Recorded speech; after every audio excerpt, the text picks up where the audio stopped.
আজই ডাউনলোড করুন আর এনজয় করুন আপনার পছন্দের শো। মা গুরুদেব সবাই চান যেন আমার হাত দিয়ে পুজোটা হয়।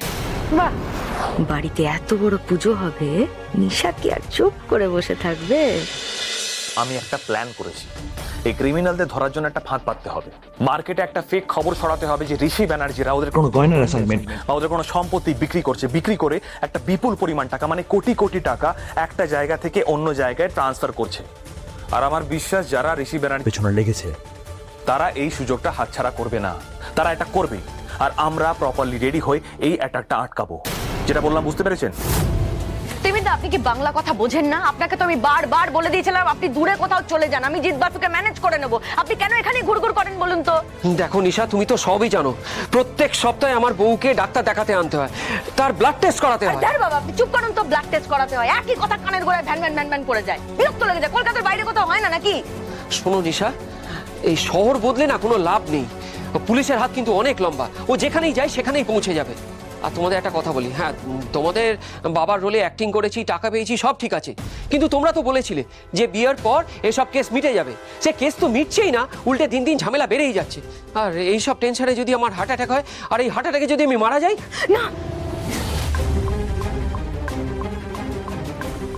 না, আমার বাবা হার্ট অ্যাটাকে মরে গেছিল, আর কেউ মরবে না। ঋষি ব্যানার্জি আমার বাবাকে এমন টেনশন দিয়েছিল, আমার বাবা সহ্য করতে পারেনি। ধনে প্রাণে মরবে শুধু ব্যানার্জি বাড়ির লোকজন, আর কেউ না। শুনুন, আপনার বাড়িতে মেয়ে আছে তো, তাকে বলে দিন আপনার বউয়ের জন্য কি কি করতে হবে। হাতে টাকা পয়সা দিয়ে দিন, দিয়ে কদিনের জন্য এখানে এসে থেকে যান। মানে এই বাংলোয়? আপনাকে যখন কলকাতায় থাকতেই হবে তখন আমার চোখের সামনে থাকুন না, অ্যাটলিস্ট আমি আপনাকে সেভ করতে পারবো। তিমিরদা, আপনাকে যদি আবার পুলিশে তুলে নিয়ে যায় না, তাহলে আমার চাপটা হবে, আমি ঝামেলায় পড়বো। এই এক সেকেন্ড দাঁড়া, কিছু বলিস না এখন।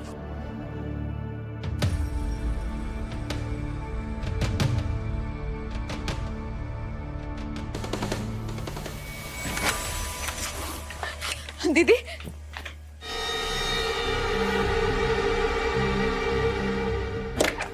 উজি, উজি তুই এখন এখানে? Any problem? প্রবলেম তো তোদের হয়েছে বলে মনে হচ্ছে। কি হয়েছে? কি কথা হচ্ছিল তোদের মধ্যে? আর বলিস না, সকাল সকাল জিৎ বাসু তিমিরদাকে তুলে নিয়ে গেছিল। সব সময় তো আমাদের উপর তাক করে আছে। বাংলোর বাইরেও সাদা পোশাক পরা পুলিশের পাহারা বসিয়েছে, জানিস? হোয়াট? আমি নিজের চোখে দেখেছি উজি। কিন্তু সে যাই হোক, ছাড়। তোর ওই বাড়িতে কোনো সমস্যা হচ্ছে না তো? তুই ঠিক আছিস তো বোন? দিদি, তোকে আমার কিছু গুরুত্বপূর্ণ কথা বলার আছে। পরে বলছি সেটা। তার আগে একটা কথা বলে দিই, তোকে, তিমিরদাকে আর ভানুদা তোমাকেও কালকে একবার ওই বাড়িতে যেতে হতে পারে। আবার? কালকে সত্যনারায়ণ পুজো আছে। যা সমস্যা চলছে, গৃহশান্তির জন্য পুজো, আর আমাকে এই সবটা আয়োজন করতে হবে। মা গুরুদেব সবাই চান যেন আমার হাত দিয়ে পুজোটা হয়। বাহ, তাহলে তো ভালো ব্যাপার। জয় গুরু। চান্স হাতে আসে না তো আসে না, আর আসতে শুরু করলে একের পর এক আসে। বাড়িতে এত বড় পুজো হবে, নিশা কি আর চুপ করে বসে থাকবে? আবার কাল ঋষি ব্যানার্জির কপালে শনি নাচবে।